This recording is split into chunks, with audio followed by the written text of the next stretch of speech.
하나님 말씀을 같이 보시겠습니다. 구약 성경 출애굽기 20장 15절 한 절 말씀이 되겠습니다. 출애굽기 20장 15절 한 절 말씀 제가 읽어드립니다. 도둑질 하지 말라. 아멘. 거울은 여자들의 전용물입니다. 남자들이 들고 다니는 가방에는 거울이 없어요. 거울 있는 사람은 거의 없습니다. 그러나 여자들이 들고 다니는 가방에는 웬만하면은 손거울이 다 들어있어요. 그래서 거울을 안 보는 여자는 지저분한 여자고, 거울을 보면서도 얼굴을 안 고치는 여자는 뻔뻔한 여자고, 거울을 보면서 얼굴을 고치는 여자는 여자다운 여자라고 말할 수 있어요. 우리 수원새벽 여자들은 다 여자다운 여자예요. 그렇다면은 심령의 거울인 하나님의 말씀을 읽지도 않는 사람은 어리석은 사람이에요. 말씀의 거울에 자기 모습을 비춰보면서도 전혀 반응하지 않는 사람은 뻔뻔한 사람이라고 할 수 있습니다. 우리가 지금 십계명 중에서 6번째, 7번째 계명을 살펴보았고, 오늘은 8번째 계명인 도둑질하지 말라는 계명을 살피고 있습니다. 근데 앞에 두 계명이나 오늘 말씀도 나한테는 해당되지 않는 말씀이라고 생각하고 있지는 않는지 모르겠어요. 모든 성경은 하나님의 말씀이고, 이는 우리로 하나님의 사람으로 온전하게 하는 말씀이라는 것 생각할 때에 오늘 설교가 다른 사람을 향하는 설교가 아니고 나 자신을 변화시키고 그리고 온전한 그리스도인으로 세우기 위한 그러한 시간인 줄 믿으시기를 바랍니다. 제가 어렸을 때에 저희 어머니께서 형제들에게 반찬으로 구운 김을 2장씩 나누어 주신 적이 있습니다. 근데 그 김이 까만 김이 아니라 파래가 많이 섞인 값싼 파래 김이었어요. 저희들이 그러면 그것을 받아가지고 이제 잘라서 밥을 싸 먹는 거예요. 근데 밥을 싸가지고 간장을 넣어가지고 이렇게 이제 밥을 먹습니다. 근데 저희 가정은 4형제가 있고 제가 제일 장남이에요. 그러니까 이제 먹는 그러한 자리에는 어렸을 때 보니까는 전쟁터를 방불하는 그러한 상황이 많이 연출됩니다. 제 밑에 그 둘째 동생은 좀 활동적이에요. 그리고 또 밥을 먹을 때 양이 컸습니다. 셋째는 성격이 좀 확실한 성격이에요. 그리고 양이 적었습니다. 그래서 이제 나누어준 그런 김을 분배를 해서 이제 그걸 가지고 밥을 먹는 거예요. 그런데 밥을 한 공기 먹는다 그러면은 김 2장이면 밥을 충분히 먹을 수 있어요. 근데 예전에는 공깃밥이 아니라 이렇게 큰 사발로 밥을 먹었지 않았습니까? 그러니까 그 밥 양을 싸기에는 김 2장이 턱없이 모자랐던 거예요.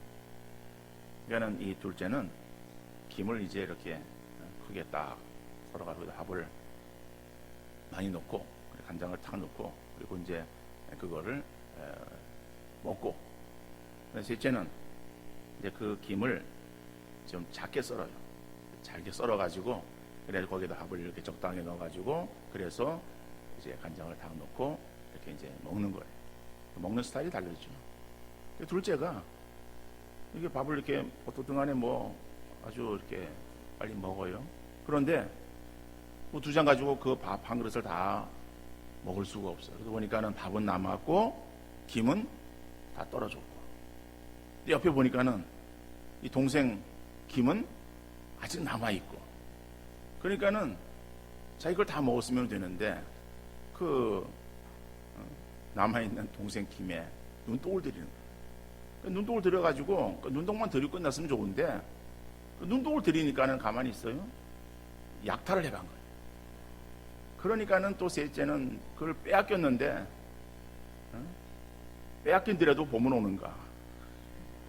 뭐 그냥 그래가지고서 그걸 차지하려고 그냥 또 그냥 하면은 이게 아주 전쟁터를 방불하는 그러한 그 현상이 일어나게 되어진 그러한 그 기억이 있습니다.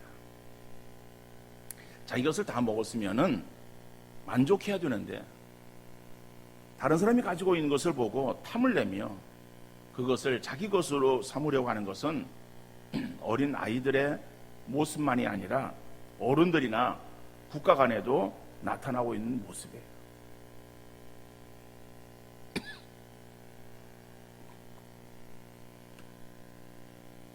오늘 우리가 8번째 계명인 출애굽기 20장 15절 말씀에서 도둑질하지 말라라고 하는 그러한 계명을 우리가 살피면서 그러면은 도둑질이라고 하는 것이 무엇인가 라고 하는 것이죠.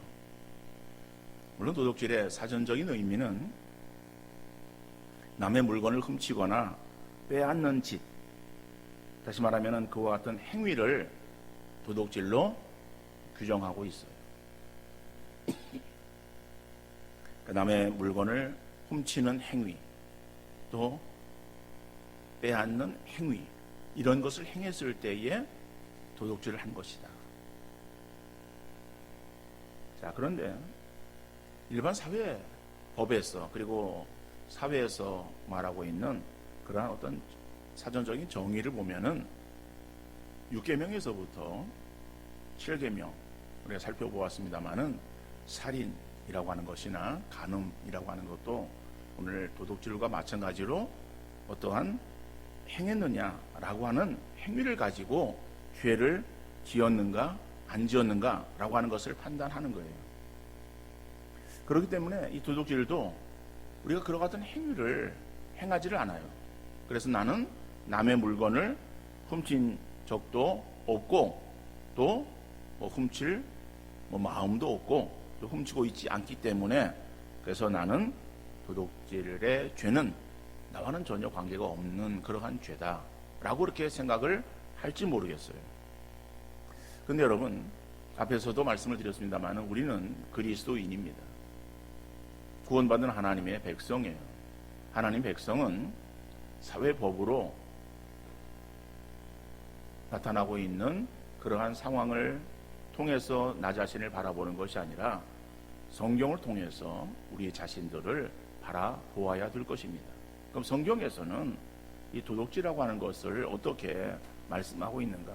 물론 도둑질에 대해서 분명하게 딱 이렇게 정해진 그러한 정의는 나오고 있지 않습니다만은 그러나 하나님께서는 이 성경을 통해서 볼 때 우리에게 각자에게 주어지는 몫이 있고 그 몫을 정당한 방법을 통해서 취할 것을 말씀하고 계시는 거예요.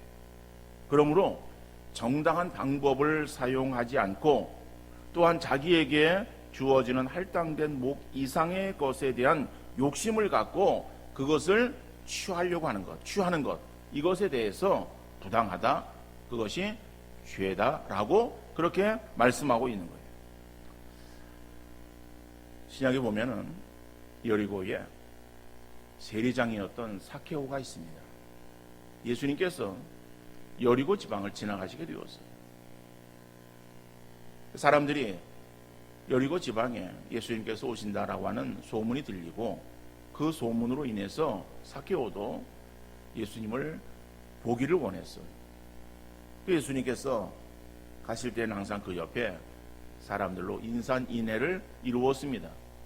사케오가 나가 보니까는 이미 그 길을 따라서 사람들이 예수님을 이제 구경하려고 모여 있었고 자기가 키가 적어서 거기를 뚫고 나갈 수도 없고 또 뒤에서 예수님 얼굴을 볼 수도 없는 그러한 상황이에요.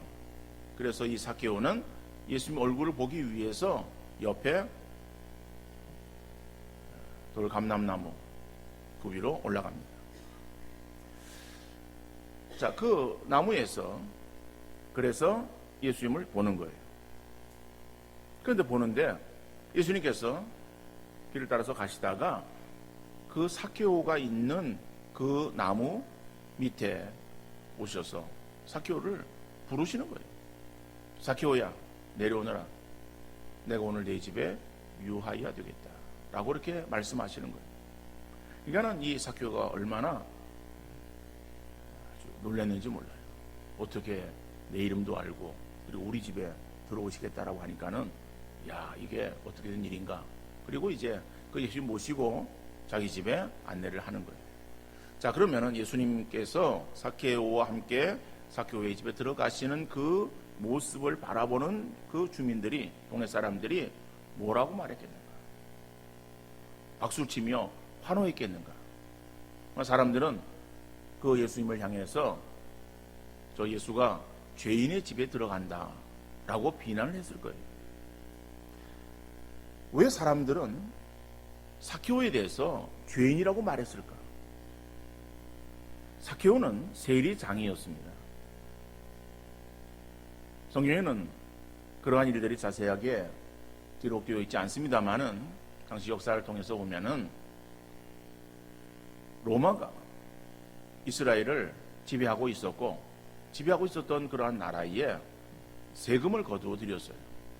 로마는 계속 전쟁을 해야 되기 때문에 많은 그러한 용병을 사야 되고, 그리고 또 그들을 먹이려고 하면은 돈이 필요했어요. 그래서 그 정복한 그러한 나라들에서 세금을 거두어 들이고 그 세금으로 그러한 전쟁 준비를 하고 전쟁을 행했던 거예요. 그러다 보니까는 이스라엘에 세금을 걷는 그러한 일들을 위해서 세리를 세우는 거예요. 근데 그 세리는 로마를 위해서 일하는 사람들이죠. 그러면은 그렇게 세워진 세리들, 그 세리들이 로마에서 책정되어진 그러한 금액을 정당하게 백성들에게 매기고, 그리고 그 세금을 걷어서 그리고 로마에다가 갖다가 바치든지 이런 정당한 그러한 일을 행했으면은 그래도 백성들에게 있어서 원성을 쌓고 원망들을 그러한 일들이었겠지만은, 근데 그 세리들은 그러한 것들 가운데서 부당하게 자기들의 어떤 이득을 취하려고 더 많은 세금을 거두어 들였어요. 그래가지고 할당되어진 양은 로마에 올려보내고, 그리고 그 나머지 것들로 서로 나누었어요. 세리장이었기 때문에 그 중에 자기가 더 많은 것들을 취할 수 있었겠죠. 그러니까 사람들은 그 세리를 향해서 손가락질하는 거예요. 성경에는 물론 죄인이라고 나와 있지만은 죄명에 대해서는 말하고 있지 않습니다. 그러나 사람들은 그 세리를 향해서 뭐라고 말했겠어요? 저 도둑놈들이라고 말하지 않았겠어요? 그러니까는 도둑질에 그러한 죄를 지은 삭개오예요. 그 지은 죄가 있음에도 불구하고 예수님은 그 삭개오의 집에 들어가신 거예요. 그런데 놀라운 일이 일어나지 않습니까? 여러분, 삭개오는 예수 만나서 거기에서 예수 말씀을 들었겠죠. 그 안에 나오는 내용들은 성경에 나오지 않습니다만은, 그러나 결과가 나옵니다. 어떠한 결과가 나옵니까? 삭개오는 자기 재산의 절반을 내어놓습니다. 그리고 다른 사람들에게 있어서 토색한 일, 다시 말하면 빼앗은 일이 있으면은 그것에서 4배나 갚겠다라고 말을 합니다. 그러면은 하나를 빼앗아서 거기에다가 넷을 토하는, 얼마나 많은 그러한 이제 출혈이 되어지겠습니까? 그러니까 겨우 거의 전 재산이 다 나간다라고 해도 과언이 아닐 거예요. 어떠간에 이 삭개오는 바로 그렇게 회개합니다. 자, 하나님께서는 아담에게 얼굴에 땀을 흘려야 할 것을 말씀하셨잖아요. 내가 얼굴에 땀이 흘러야, 그리고 노동한 것을 가지고 살아가야 된다라고 말씀을 하셨어요. 정당한 노동의 대가를 받는 것은 그것은 당연한 것입니다. 그러나 부당한 방법이든지 다른 사람에게 피해를 주면서 얻는 것은 잘못 되어진 거예요. 그거는 죄예요. 성경에 잘못 되었다라고 하는 것은 죄라고 말씀하고 있는 거예요. 그것은 부당하다. 그러니까 그것은 뭐 부당하니까는 그걸 하지 말라라고 하는, 그 해도 되고 안 해도 되고 하는 선택이 있어서에 하지 않았으면 좋겠다라고 하는 뭐 이런 유한 그러한 그 표현이 아니죠. 부당하다라고 하는 것은 그것은 해서는 안 될 죄라고 말씀하고 있는 거예요. 여러분, 우리는 자기 것과 남의 것에 대한 분명한 개념을 가지고 있어요. 우리는 다 이 땅에 살아가면서 놀부심보를 가지고 있어요. 내 것은 내 것이고 남의 것도 내 것이고 라고 하는 그러한 심보를 가지고 살아가고 있어요. 특별히 내가 소유하고 있는 것, 이것이 내 것이라고 하는 그러한 착각에 살아가서는 안 된다라고 해요. 세상 사람들은 그렇게 살아간다고 할지라도 우리 그리스도인들은 바른 개념을 가지고 살아야 되는 거예요. 이 세상의 모든 것은 다 하나님의 것이에요. 그런데 그 하나님께서 나에게 할당해 준 양이 있어요. 물론 하나님께서 우리가 할당해 주었다 해가지고 그것을 모든 사람에게 다 공평하게 하나씩 주셨다라고 하는 것은 아닙니다. 공산주의는 그렇게 주장을 하죠. 공산주의 유물론은 성경에서 나왔어요. 성경을 근거하고 있지만은 그건 잘못되어진 거예요. 왜 잘못되었는가 하면은 이것은 이 세상의 모든 것은 하나님의 것이다. 그러면은 모든 것들은 다 정부의 중앙 당의 것이다 라고 하는 거예요. 그걸 그렇게 해서 빗대어서 이야기를 합니다. 그리고서는 이제 중앙 당의 것을 그러면은 국민들에게 나누어 주는 거예요. 나누어 주는데 동일하게 배급을 주는 거예요. 그런데 성경에서는 우리에게 하나님께서 우리 모두에게 각자에게 다 동일하게 하나씩을 주셨는가라고 하는 거예요. 그것은 아닙니다. 능력에 따라서 우리에게 주어지는 맡겨진 그런 것들이 다를 수 있어요. 그러니까 어떤 사람에게는 5을, 어떤 사람에게는 2를, 어떤 사람에게는 하나를 맡겨준 것은 달라요. 그러니까는 내가 하나님께로부터 얼마를 받았는가라고 하는 것을 헤아리는 것은 자기 스스로가 한번 계산해 보아야 돼요. 그리고 자기가 받은 것에 대해서 감사하며 자족하는 그러한 삶을 살아야 되는 거예요. 우리는 욕심에 이끌려 살아가요. 그래서 내게 주어지는 그러한 것들 이상의 것들을 우리가 탐을 내는 거예요. 우리 비교하죠? 나는 2인데 저 사람은 5이고.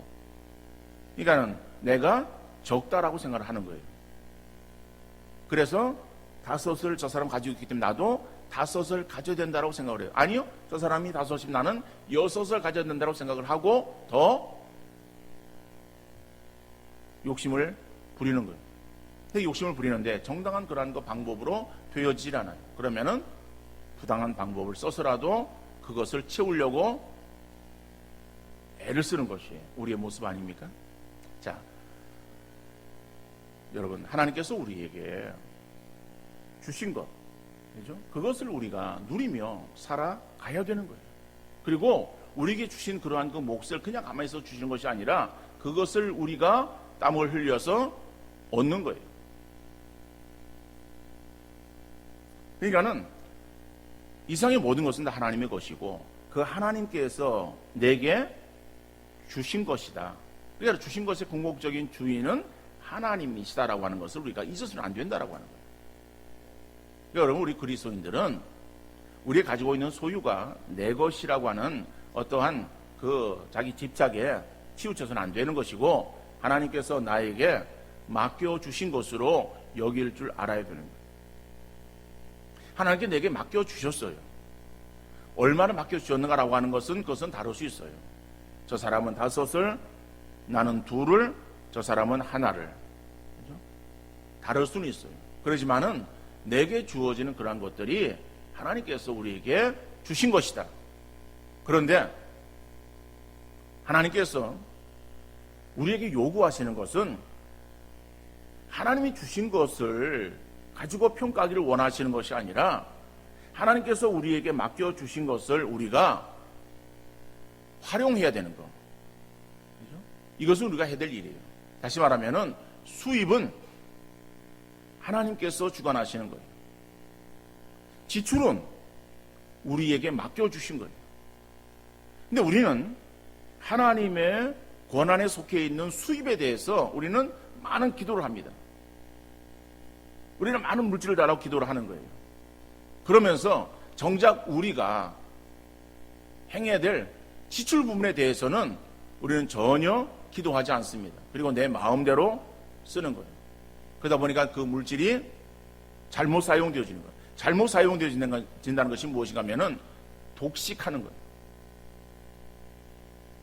여러분, 우리에게 주신 것, 하나님께서 우리에게 독식하라고 주신 것이 아닙니다. 근데 세상은 그렇게 살아가요. 세상 사람들은 자기 배를 위해서 살아가는 거예요. 우리 그리스도인들도 그걸 보면서 그렇게 살아가는 것이 마땅한 것인 줄 알고 그렇게 모방하고 살아가요. 성경은 그렇게 말씀하고 있지 않습니다. 하나님께서 우리에게 평가하시는 것은 우리가 얼마의 수입을 얻었는가, 얼마를 우리가 벌었는가라고 하는 그 수입에 대해서 하나님 우리에게 물으시는 것이 아닙니다. 하나님 우리에게 물으시는 것은 내가 너에게 맡겨준 것을, 둘을 맡겨주었고 어떤 사람 다섯을 맡겨주었고 어떤 사람 하나를 맡겨주었고 내 우리에게 주신 그러한 것들을 가지고 우리가 어떻게 활용했는가라고 하는 것을 물으시는 거예요. 근데 그럴 때에 그것을 나만을 위해 살았습니다 라고 우리가 이야기를 한다면은 우선 악하고 게으른 종이라고 하는 책망을 받을 수밖에 없는 거예요. 그러니까 여러분, 우리에게 주어지는 그러한 것들, 이것이 나의 것이고, 그래서 내가 번 나의 것이기 때문에 나만을 위해서 살아야 된다 라고 하는 그러한 그 마음을 갖는 그것이 결국 우리가 하나님의 뜻을 저버리는 그러한 죄를 범하는 것입니다. 성경 그것을 도둑질이라고 말하고 있다라고 합니다. 자, 그러면은 어떻게 도둑질의 죄를 범하지 않을 수 있겠는가? 그것은 다른 것이 아니라 나눔의 삶을 생활화해야 됩니다. 나눔의 삶을 생활화할 때에 우리는 도둑질의 죄를 범하지 않을 수 있다라고 하는 거예요. 여러분, 우리는 태어날 때부터 나의 힘이 아니라 부모님의 사랑과 은혜 가운데 우리가 태어났습니다. 그리고 피덩어리 없던 나를 부모님의 크신 사랑을 통해서 성장하도록 우리에게 은혜를 베풀어 주셨지요. 그러니까 태어나면서부터 받기만 했기 때문에 늘 받는 것에 대해서는 익숙해져 있어요. 어린 자녀들은 부모에게서 받는 것에 너무 익숙해져 있어요. 그래서 부모님이 주지 않으면 달라고 요구하기까지 합니다. 때를 쓰기까지 해요. 그러다가 철이 나면은 받는 것에서 주는 것으로 바뀌게 되는 거예요. 이게 저절로 되는 것이 아니라 교육을 통해서 이루어지는 거예요. 여러분, 설날이 되어지면은 각 가정에서는 윗사람에게 세배를 하죠. 인사를 합니다. 저희 가정에서도 이제 부모님이 생존해 계시기에 우리 형제들이 같이 모여서 부모님에게 세배를 드립니다. 세배를 드리면서 부모님에게 용돈을 드려요. 나이 드신 그 어르신에게 이제 용돈을 드리는 거예요. 그리고 이제 제 아들도 있습니다만은 아들과 조카들, 이렇게 어린 조카들이 이제 오면은 세배를 받아요. 그 세배를 받으면서 어린 조카들에게 또 세뱃돈을 줘요. 근데 그 아이들에게 이제 너희들이 크면은 세뱃돈 안 준다, 그죠? 이야기를 해요. 근데 아이들이 이제 커요. 군대를 갔다 와서 직장을 다녀요. 직장을 다니게 되어지니까는 그의 설날에 세배를 하면서 할아버지에게 용돈을 드리더라고요. 그러니까 조부모에게 용돈을 드리는 것을 보면서 애들이 많이 컸구나라고 하는 생각을 해보았습니다. 어렸을 때는 받으면서 기쁨을 누리지만은 커서는 주면서 기쁨을 누리는 거예요. 그러니까 자꾸 받으려고만 하면은 그것이 하나의 습관이 되어서 누가 나에게 안 주나라고 하는 그러한 생각만 하게 되어져. 남에게 줄 수 있다는 것은 여유가 있기 때문이 아니라 사랑하기 때문이고 성숙하기 때문입니다. 그러니까 성숙하지 못한 사람은 사랑하지 않으면 주지 못하는 거예요. 여러분 그렇잖아요. 세배를 예를 들어 지금은 뭐 그런 일 없습니다만은 예전에는 뭐 동네 어른들 찾아다니면서 세배 드리기도 했잖아요. 여러분 지금 그런 일들이 벌어진다고 생각해 봅시다. 그러면 동네 옆집에 아이들이 세배를 와요. 근데 그 아이들에게 세뱃돈을 물론 뭐 줄 수 있겠지만은 그러나 내 자녀에게 그리고 내 무슨 뭐 조카에게 주는 그러한 그 정도의 그런 양으로 다 그들에게 줄 수 있는 것은 아니잖아요. 그렇죠? 그러니까 내 자녀에게 또 내 조카에게 뭐 친척에게 뭐 이러한 그 용돈을 준다라고 하는 그것은 어른이기 때문에, 그죠? 그들보다 내가 어른이기 때문에 그들에게 용돈을 주는 거예요. 세뱃돈을 주는 거예요. 그리고 사랑하기 때문에 돈을 줄 수 있는 거죠. 이거는 남에게 준다는 것은 그런 거예요. 남에게 준다는 건 내가 성숙해 있지 못하면, 내가 철이 들지 못하면 베풀지를 못해요. 늘 받으려고만 하는 거예요. 그래서 사도행전 20장 35절에서는 범사에 여러분에게 모범을 보여준 바와 같이 수고하여 약한 사람들을 돕고 또 주 예수께서 친히 말씀하신 바 주는 것이 받는 것보다 복이 있다 하심을 기억하여야 할지니라.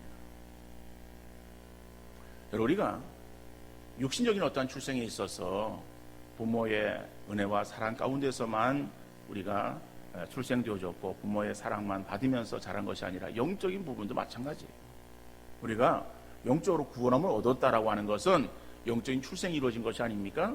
영적 출생을 어떻게 말하고 있습니까? 요한복음 3장 16절에서는 하나님이 세상을 이처럼 사랑하사 독생자를 주셨으니, 그죠? 그래서 하나님께 독생자를 우리를 위해서 십자가에 내어 주셨어요. 그래서 하나님께서 베풀어 주신 그러한 그 이 사랑 가운데에 그 예수님 우리를 위해서 십자가에서 죽어 주심으로 우리가 구원함을 얻었어요. 하나님의 자녀가 되어진 거예요. 하나님의 자녀로 거듭난 거예요. 그죠? 거듭난 것은 영적인 출생을 우리가 얻게 되어진 것이죠. 그리고 하나님의 사랑 가운데 우리가 계속해서 성장하고 성숙해져 갑니다. 그러면은 하나님의 사랑을 받은 것으로 우리가 다 우리의 신앙생활이 끝인가? 자, 그것이 아니라 요한복음 3장 16절을 통해서 우리가 구원함의 은혜를 받은 사람은 요한 1서 3장 16절의 말씀을 행해야 되는 거예요. 그러면은 요한복음 3장 16절의 말씀은 어떤 말씀인가? 그가 우리를 위하여 목숨을 버리셨으니 우리가 이로써 사랑을 알고, 그죠? 이것이 요한복음 3장 16절의 말씀과 연결되어지는 말씀이죠. 그가 우리를 위하여 목숨을 버렸다. 하나님이 우리를 사랑해서 세상을 사랑하시고 우리를 사랑해서 독생자를 주셨어요. 근데 그 독생자를 주셨는데 요한복음 3장 16절에서는 우리 위해서 목숨을 버리신 거예요. 그래서 우리가 이로 사랑을 알고 그 다음에 우리도 사랑을 받은 우리도 형제들을 위하여 목숨을 버리는 것이 마땅하니라 라고 말씀합니다. 그러니까는 우리가 사랑을 받았으니까는 그 받은 사랑을 어떻게 해요? 또한 그대로 드러내야 된다라고요. 그러면서 이어지는 17절 18절 말씀 보면은 누가 이 세상의 재물을 가지고 형제의 궁핍함을 보고도 도와줄 마음을 닫으면 하나님의 사랑이 어찌 그 속에 거하겠느냐. 18절에 자녀들아 우리가 말과 혀로만 사랑하지 말고 행함과 진실함으로 하자. 우리가 구원을 얻었어. 하나님의 백성이 되었고 우리의 신앙이 성장하고 성숙해졌으면은 이제는 다른 형제들을, 다른 이웃들을, 다른 사람들을 좀 돌아보는 데에 우리가 힘써야 되는데 그것이 말과 혀로만 행하는 것이 아니라 진실과 행함으로 행해야 되는데 도와줄 마음만 우리 갖는 것이 아니라 물질을 가지고 그 일을 우리가 행해야 된다라고 말씀하고 있어요. 그러니까는 하나님께로부터 사랑을 받은 자로서 받은 그 사랑을 다른 사람에게 돌려주는 것이 이것이 마땅하다라고 하는, 당연한 거예요. 이거는 우리가 해야 될 일이에요. 그걸 행하고서 자랑할 것이 없는 거예요. 그러나 이것을 행하지 않으면은 우리는 하나님의 것을 도둑질한 죄를 범하는 것이다라고 합니다. 그러므로 우리는 다른 사람의 것을 탐내며 또한 그것을 빼앗는 도둑질의 죄를 범하지 않고 있다고 안일하게 생각하지 말고 더 적극적으로 하나님 말씀대로 준행하며 살아가기를 힘쓰는 우리 모든 성도들 되어질 수 있기를 간절히 바랍니다. 따라서 말라기 3장 8절에 보니까는 사람이 어찌 하나님의 것을 도둑질하겠느냐, 그러나 너희는 나의 것을 도둑질하고도 말하기를 우리가 어떻게 주의 것을 도둑질하였나이까 하는도다. 이는 곧 11조와 봉헌물이라. 여러분, 아까 모든 것이 하나님의 것이라고 말씀드렸어요. 창세기 1장 1절에서 태초에 하나님이 전지를 창조하시니라. 모든 거 하나님께서 만드셨어요. 시편 24편 1절에 보니까는 땅과 거기에 충만한 것과 세계와 그 가운데 사는 자들은 다 여호와의 것이로다. 고린도전서 10장 26절에서도 이는 땅과 거기 충만한 것이 주의 것임이라 말씀하고 있어요. 그러니까 이 세상의 모든 것이 다 하나님의 것이에요. 그 가운데 나의 소유로 얼마를 위탁해 주셨으면 나는 나에게 있는 것이 내 것이 아니고 하나님의 것임을 알아서 하나님의 것을 우리가 바로 드려야 되는데 그것이 11조와 봉헌물이라고 말씀하고 있어요. 그러니까 하나님께서 우리에게 주신 거 다 하나님의 거예요. 그러니까 하나님께서 다 드려야 되는데 하나님께서 우리에게서 다 요구하시는 것이 아니라 최소의 10분의 1을 요구하세요. 그럼 10분의 1은 그건 하나님의 거예요. 그러면은 내가 나에게 주어진 것이 하나님의 것이다라고 하는 것을 우리가 인정하고 그리고 그 하나님의 것을 내가 다시 하나님께 드립니다라고 하는 나의 신앙 고백이 바로 11조예요. 여러분, 11조는 우리에게 있어서의 무슨 이건 너무 과한 그러한 어떠한 세금이다. 우리는 심지어 그렇게 생각하는 사람도 있어요. 하나님의 것을 우리에게 주셨어요. 열인데 그 열 중에 열을 다 하나님께 바치는 것이 아니라 그 중에 최소의 10분의 1을 하나님의 것으로 돌려드리라 라고 말씀하는 그 하나님께 나의 신앙 고백, 이것이 하나님의 것임을 내가 고백합니다 라고 하는 그러한 그 믿음으로 주 앞에 드리는 것, 이것이 온전한 11조라고 하는 사실입니다.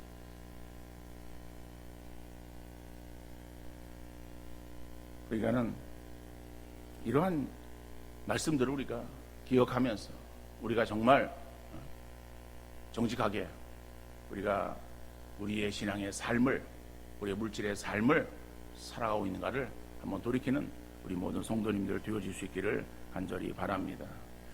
에베소 4장 28절에 보니까는 도둑질하는 자는 다시 도둑질하지 말고 돌이켜 가난한 자에게 구제할 수 있도록 자기 손으로 수고하여 선한 일을 하라. 우리는 자기 손으로 땀 흘려 열심히 번 돈으로 자기 자신의 배만을 위하여 사용하지 말고 하나님의 것을 구별해서 하나님과 가난한 자에게 나눌 수 있도록 힘써야 되는데 이것이 선한 일이라고 말씀하고 있어요. 이러한 선한 일을 통하여 하나님의 자녀 되어짐을 드러내야 되고 세상에 빛과 소금이 될 수 있으며 하나님께 영광 돌리게 되는 줄 믿습니다.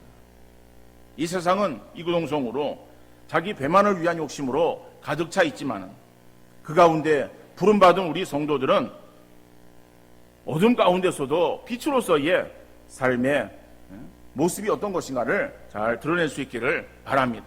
어둠이 짙을수록 작은 불꽃은 어둠에 묻혀지는 것이 아니라 더욱더 반짝이는 거예요. 이기주의와 쾌락주의가 팽배한 세상이지만 우리를 세상의 빛으로 불러주심을 확신하고 부름받은 성도로 세상의 욕심이 아니라 하나님의 뜻을 이루어 드리기 위해서 믿음으로 힘쓰는 복된 역사 있어질 수 있기를 주님 이름으로 축원합니다.